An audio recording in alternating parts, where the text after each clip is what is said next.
Most people see fashion as something frivolous, a bit of fun, some pretty clothes, a distraction.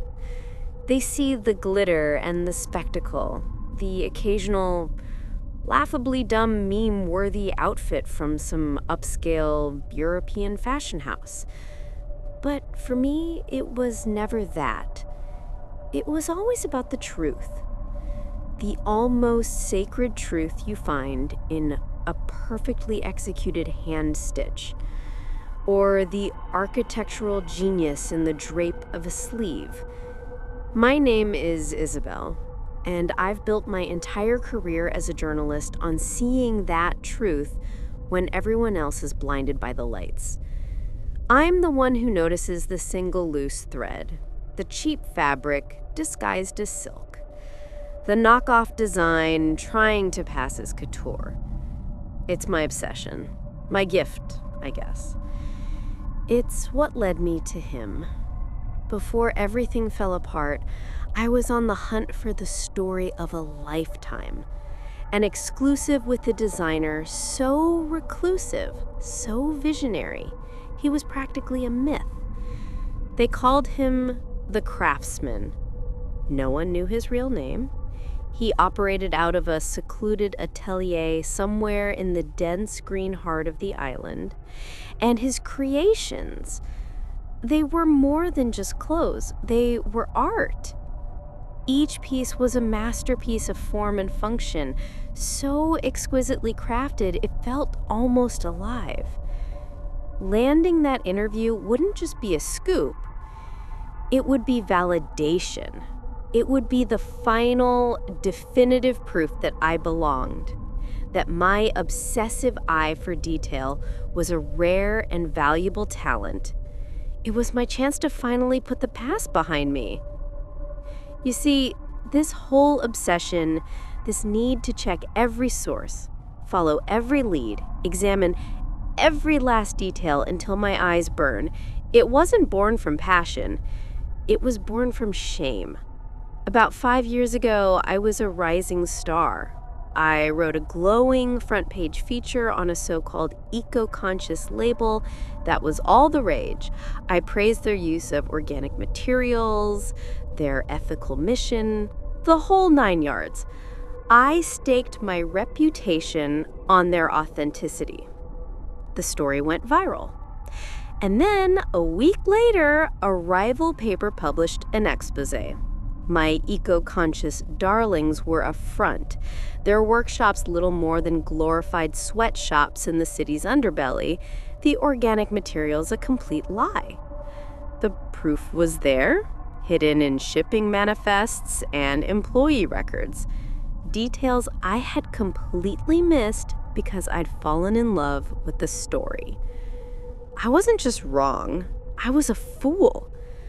The public humiliation was brutal. I was torn apart online, in print, by my peers. They called me a hack, a shill, a lazy journalist. That failure nearly broke me.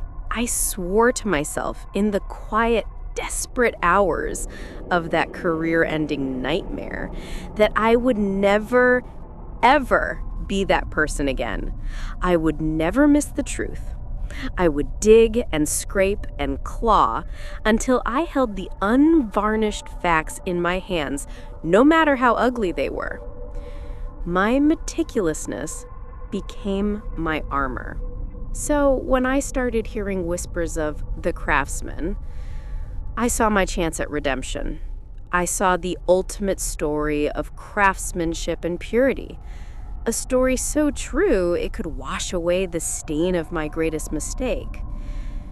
I had no idea that in my desperate search for the truth, I was about to find a lie more monstrous than I could ever imagine.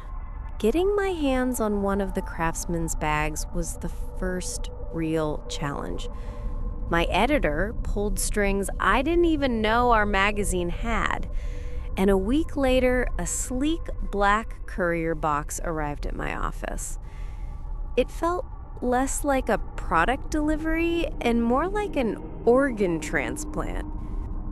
Inside, nestled in a bed of black silk, was the calliope.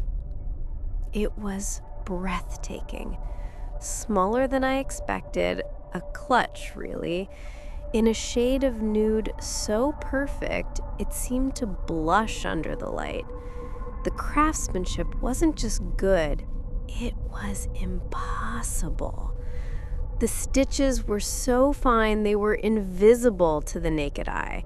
The structure so precise it looked molded rather than sewn. I spent the first hour just holding it, running my fingers over the surface. The material was the real mystery. It wasn't calfskin or lamb or any exotic leather I'd ever encountered. It was seamless, utterly without grain or imperfection, and it held a strange, faint warmth, like it was alive. A small, nagging question mark began to form in the back of my mind, the kind of detail my old self would have ignored in her rush to praise the beauty, but my new self, the one forged in the fires of failure, couldn't let it go. That night, I took the calliope home. My apartment, usually my sanctuary from the messy, imperfect world, felt like a laboratory. I laid the bag on a white cloth under my brightest desk lamp, my jeweler's loupe in hand. This was my ritual, the obsessive deep dive that had become my trademark, my penance. For hours, I saw nothing but absolute perfection. And then my eye caught it.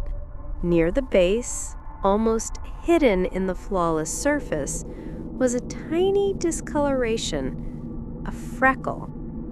It was no bigger than a pinprick, a slightly darker constellation of pigment in the otherwise uniform nude. It was beautiful, unique, and utterly, fundamentally wrong. Leather doesn't freckle. I felt a cold knot tighten in my stomach. My hand was shaking as I moved the loop along the nearly invisible seam at the bag's gusset. That's when I saw the hair. It was a single dark strand, fine as a spider's thread, and it wasn't resting on the surface. It was emerging from within the material, as if it had grown there. I grabbed a pair of tweezers from my desk, my heart hammering against my ribs so hard it felt like it might break them. With surgical slowness, I pinched the end of the hair and pulled. It resisted for a moment, a taut, sickening little pull, then slid free with a nauseating smoothness. Dangling from the tweezers was a single, perfect, human hair, the tiny white bulb of the root still attached. I dropped it as if it had burned me. I stared at the bag, this thing of beauty, this object of my professional desire, and for the first time in my life, I felt a wave of absolute primal terror. Denial is a powerful thing.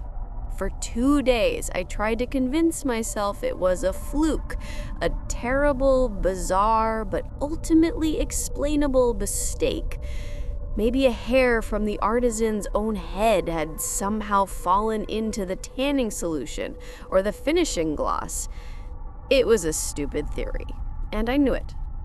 The freckle, the hair, my mind kept coming back to them. The truth I prided myself on finding now felt like a dark, yawning pit I was being dragged towards. My past failure whispered in my ear, "You missed the details then, don't miss them now." I knew I couldn't write the story. Not yet.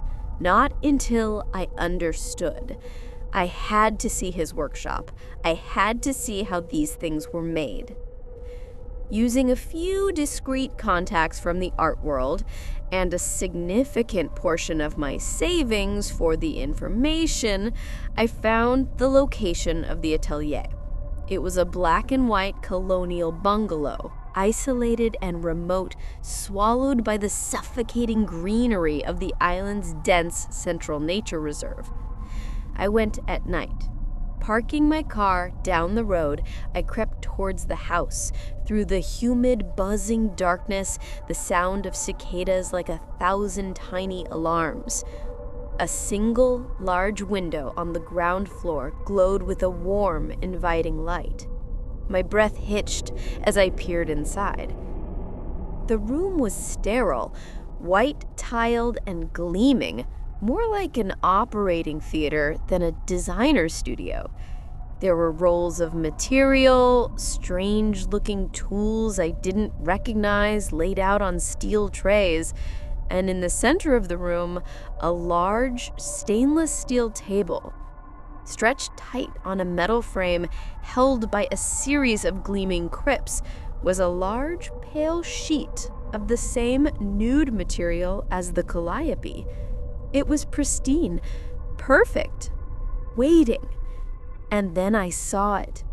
On the right side of the stretched canvas, just above where the hip would be, was the unmistakable, vibrant blue and orange ink of a tattoo. A gorgeously rendered koi fish, its scales shimmering even under the stark, clinical light. The air left my lungs in a single, silent scream. It wasn't leather. It was never leather. The masterpiece I had admired, the art I had coveted, the story that was meant to be my redemption. It was made of a person, and the monster who had made it was still out there, working under his warm, inviting light. I stumbled back from the window, my hand clammed over my mouth to choke back the vomit rising in my throat. I ran. I didn't care about being quiet. I crashed through the undergrowth, branches whipping at my face, the humid night air feeling thick and suffocating, like I was breathing in grave dirt. I made it to my car and drove, not to my apartment, but to a soulless chain hotel where I sat in the shower until the water ran cold, scrubbing at my skin as if I could wash the sight away. For a day, I was paralyzed. Go to the police. The thought was a frantic drumbeat in my skull. But what would I say? That the world's most celebrated new designer was making handbags out of people? I had no proof. Just a story about a freckle, a hair, and a tattoo I saw through a window. The ghost of my past failure was a cold hand on my shoulder whispering, "You were wrong then. What if you're wrong now? Get it wrong, and you're the lunatic who slandered a genius." The shame of that old memory was a physical way. I couldn't just tell the story. I had to prove it. I needed something undeniable. My investigation became a fever. I dove into shipping manifests and import records for chemical suppliers. I found it in an order for an industrial-grade pH balancer, a chemical used in a specific aggressive form of tanning, delivered not to the pristine bungalow, but to a rundown warehouse district near the port. I tipped off the police, an anonymous call about suspected illegal import activities. I gave them enough to be curious, but not enough to trace it back to me. Then, armed with my camera and a desperate, stupid courage, I went to the warehouse myself. The smell hit me from a block away. A cloying chemical reek layered over something metallic and faintly sweet, like a butcher shop left in the sun. I slipped inside. Hanging from hooks on the far wall like carcasses in a butcher locker were the hides. Large, pale sheets of leather, dripping and glistening in the gloom. I saw a constellation of moles on one, a long faded surgical scar on another. My stomach heaved. I lifted my camera, but before I could take a single picture, the lights flickered on. I wondered if you'd find your way here. Alessia stood at the main entrance. He was smiling, a warm, genuine smile of a host greeting a guest. "Isabelle," he said, his voice as smooth as his creations. "The only journalist on the island who actually bothered to look. I'm impressed." My blood ran cold. He knew my name. "You have to admit," he continued, taking a slow step into the room, "I was beginning to worry no one would ever appreciate the finer points. They'd praise the form, but they don't understand the material, the soul of the work. But you do, don't you? You saw it." I started backing away. "You're a monster." He laughed. A pleasant, disarming sound. A monster? No, I am an artist.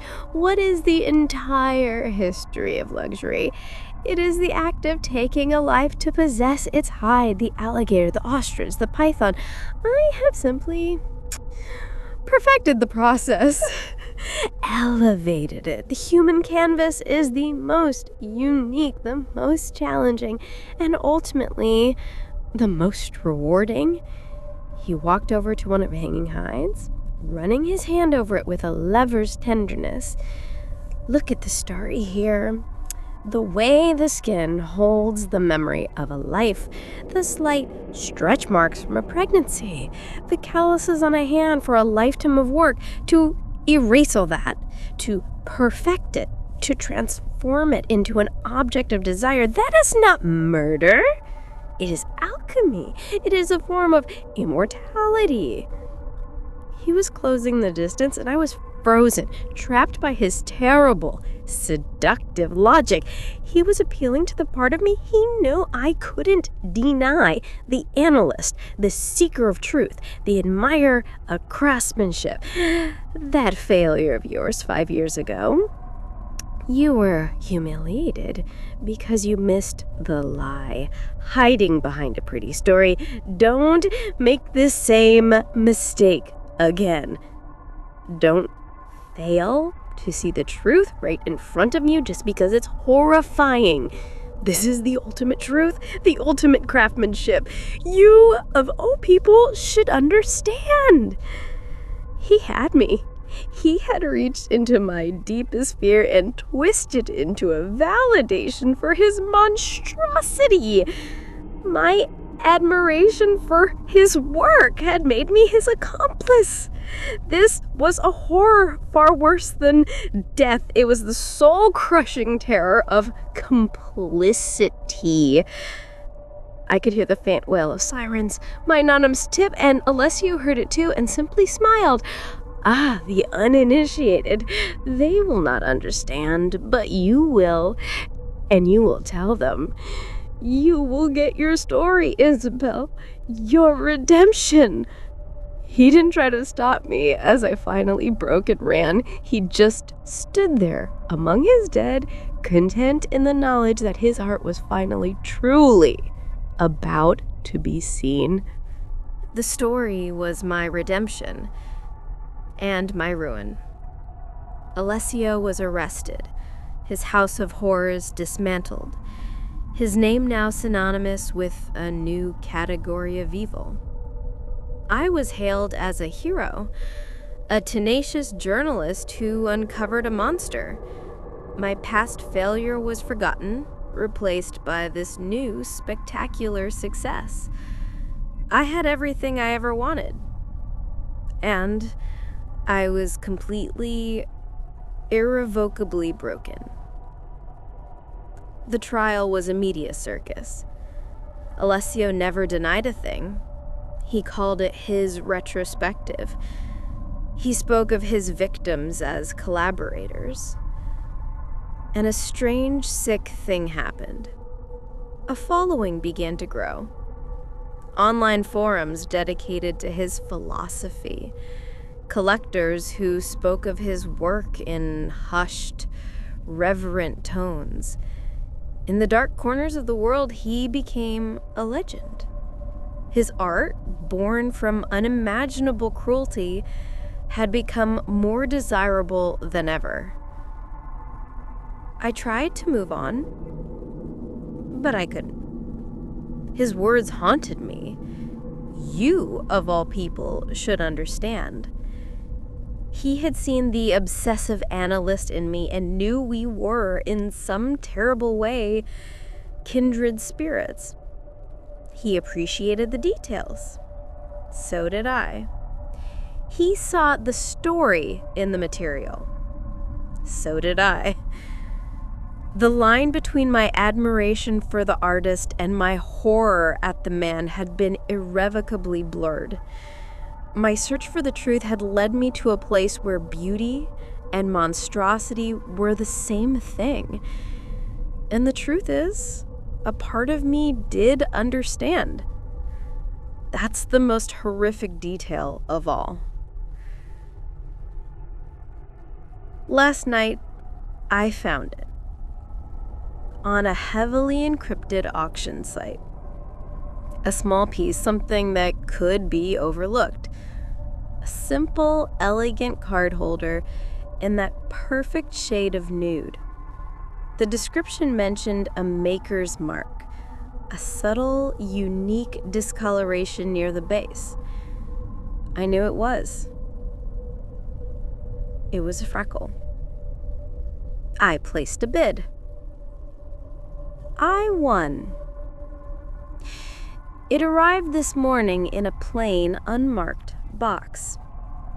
It feels just as I remember. Impossibly soft, seamless, and holding a faint familiar warmth against my palm. I keep it on my desk as I write. Sometimes I just hold it. It's a masterpiece. It's a tombstone. It's the story I pursued and the truth that finally trapped me. I am no longer just the journalist who broke the story. I am now a collector, an admirer, a willing and silent accomplice.